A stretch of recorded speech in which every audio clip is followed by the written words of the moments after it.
Morning student. देखिए हम अब ऑनलाइन की पढ़ाई चालू कर दी कोरोना काल के चलते हुए, तो आप लोग वीडियो के माध्यम से अपनी पढ़ाई जारी रखिएगा, ठीक है। आज हम पढ़ेंगे कक्षा 6वीं की हिंदी। इसमें दिया है छत्तीसगढ़ का दर्शन, पाठ 21 में छत्तीसगढ़ का दर्शन। तो छत्तीसगढ़ के बारे में आप क्या क्या जानते हो, छत्तीसगढ़ में कौन कौन सी चीजें हैं, इसके बारे में हम इस पाठ में पढ़ेंगे। तो सबसे पहले मैं आपको बता दूं छत्तीसगढ़ के मुख्यमंत्री जी का क्या नाम है, आप सभी को पता होगा, माननीय श्री भूपेश बघेल जी, ठीक है।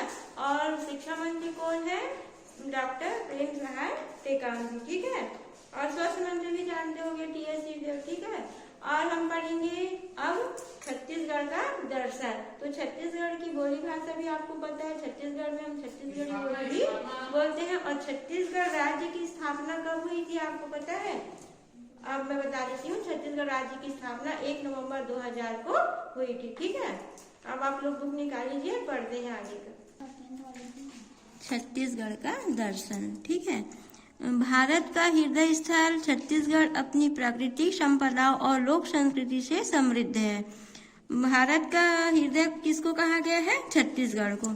धान का कटोरा कहे जाने और इस अंचल की चेतना विकासोन्मुखी रही है। आर्य और अनार्य संस्कृतियों का संगम स्थल होने के कारण इस क्षेत्र की ऐतिहासिक गरिमा में अभिवृद्धि होती रही है। बहुमूल्य प्राकृतिक संपदाओं, खनिज पदार्थों और विशिष्ट लोक संस्कृतियों ने इस राज्य को एक विशेष स्थान दे दिया है।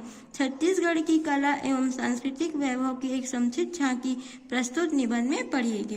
देखिए, आप इस पाठ को पढ़ोगे तो आपको छत्तीसगढ़ के बारे में अगर कुछ पूछा जाएगा या बोला जाएगा तो आप बता सकते हो।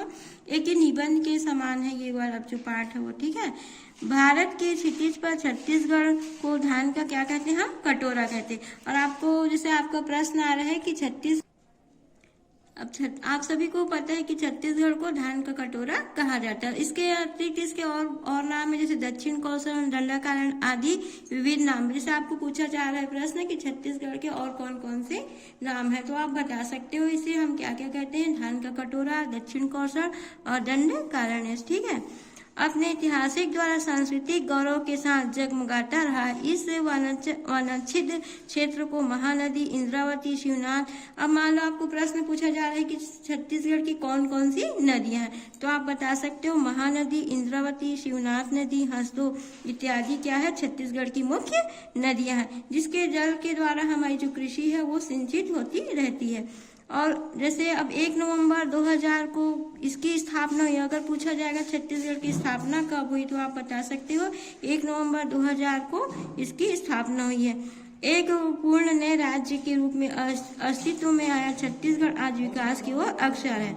और यहाँ की जो सीमाएं है वो कितने किलोमीटर है? देखिए, 1,35,191 वर्ग किलोमीटर पर फैले हुए इस राज्य की सीमाएं। ये फैला कितने में पूछा जा रहा है आपसे? मान लो कि छत्तीसगढ़ कितने किलोमीटर पर फैला हुआ है, तो आप बता सकते हो 1,35,191 वर्ग किलोमीटर। अब इसकी सीमाएं मान लो आपको पूछा जाएगा तो आप क्या बोलोगे? छत्तीसगढ़ की राज्य की सीमा है उड़ीसा, उत्तर प्रदेश, झारखंड, आंध्र प्रदेश, महाराष्ट्र, तेलंगाना और मध्य प्रदेश से मिलती है। तो सीमाएं पूछा जाएगा तो आप ये जो नाम दिया हो उसको बता सकते हो, उड़ीसा, उत्तर प्रदेश, झारखंड, आंध्र प्रदेश, महाराष्ट्र, तेलंगाना और मध्य प्रदेश। सन 2001 की जनगणना के अनुसार यहाँ की जनसंख्या 2,07,95,956 एवं साक्षरता का प्रतिशत 65.18 है। देखिए, मान लो आपको पूछा जा रहा है कि इसकी जनगणना के अनुसार कितनी जनसंख्या की कौन से सन की? 2001 की जनगणना के अनुसार यहाँ की जनसंख्या है 2,07,95,956, ठीक है। और साक्षरता का प्रतिशत पूछा जाएगा तो आप लिखोगे 65.18, ठीक है। छत्तीसगढ़ की गौरवशाली और समृद्ध सांस्कृतिक विरासत क्षेत्रीय राजवंशों की कला और संस्कृति से जुड़ी हुई है।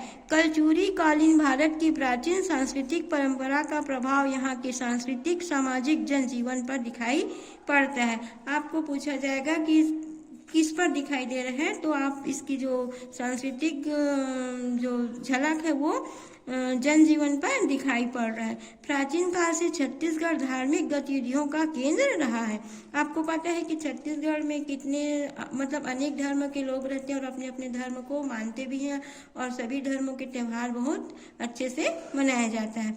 अंबिकापुर का मैन पार्ट, अंबिकापुर में क्या है, मैन पार्ट, जिसे छत्तीसगढ़ का पंचमढ़ी कहा गया है। तो छत्तीसगढ़ का मैन पार्ट जो है अंबिकापुर को हम क्या कहते हैं, पंचमढ़ी कहते हैं। तो इसको अंबिकापुर का मैन पार्ट छत्तीसगढ़ का पंचमढ़ी कहलाता है। बिलासपुर रतनपुर का महामाया देवी मंदिर, जांजगीर श्रीनारायण का लक्ष्मीनारायण मंदिर। अब देखिए छत्तीसगढ़ के कौन कौन से मंदिर है और कहाँ कहाँ है वो इसमें दिया गया। तो महामाया देवी कहाँ पर है, रतनपुर में, और जांजगीर और श्रीनारायण का कौन सा मंदिर है, लक्ष्मीनारायण का मंदिर। और राजनांदगांव में कौन सा मंदिर है, आप राजनांदगांव जाओगे तो वहाँ बहुत सारे मंदिर हैं। और डोंगरगढ़ का बमलेश्वरी देवी का मंदिर प्राचीन काल से आस्था और संस्कृति के केंद्र रहे हैं। यहाँ जो जो राज्य है वहाँ जो जो मंदिरें हैं वो क्या है, हमारी आस्था की धरोहर है। ठीक है, यहाँ के लोगों कि धर्म में अटूट आस्था, यहाँ के जो छत्तीसगढ़ के जो लोग हैं वो धर्मों को बहुत अच्छे से मानते हैं और उनमें धर्म पर उनको बहुत विश्वास, मतलब देवी देवता पर वो विश्वास रखते हैं। यहाँ हिंदू, मुस्लिम, सिख, ईसाई आदि सभी धर्मों के लोग निवास करते हैं। अब छत्तीसगढ़ में आपको पता ही है कि भारत एक समृद्ध और विशाल देश है, जहाँ पर मतलब अलग अलग राज्यों में सभी देश बटे हुए हैं, जिले में बटे हुए हैं। तो हमारा छत्तीसगढ़ जो जिला है वो उसका एक हृदय स्थल है, जहाँ पर अनेक धर्मों के लोग रहते हैं, जैसे हिंदू, मुस्लिम, सिख, ईसाई इत्यादि अनेक धर्मों को मानने वाले लोग निवास करते हैं। शिव, विष्णु, दुर्गा आदि देवी देवताओं के मंदिर भी यहाँ विद्यमान है। अब यहाँ कौन कौन से मंदिर है ये भी आपको इसमें दिया गया है। वैष्णव, शैव, शक्ति तथा विभिन्न पंथों के धर्मावलंबियों की भी यहाँ प्रमुखता, ये देखिए है ना, यहाँ धर्मावलंबियों की यहाँ प्रमुखता, यानी यहाँ धर्म को मानने वाले लोग प्रमुख है। इसके आगे का हम बाद में पढ़ेंगे। आप कल के लिए जो आज मैं पढ़ाई उसको याद करिएगा, ठीक है।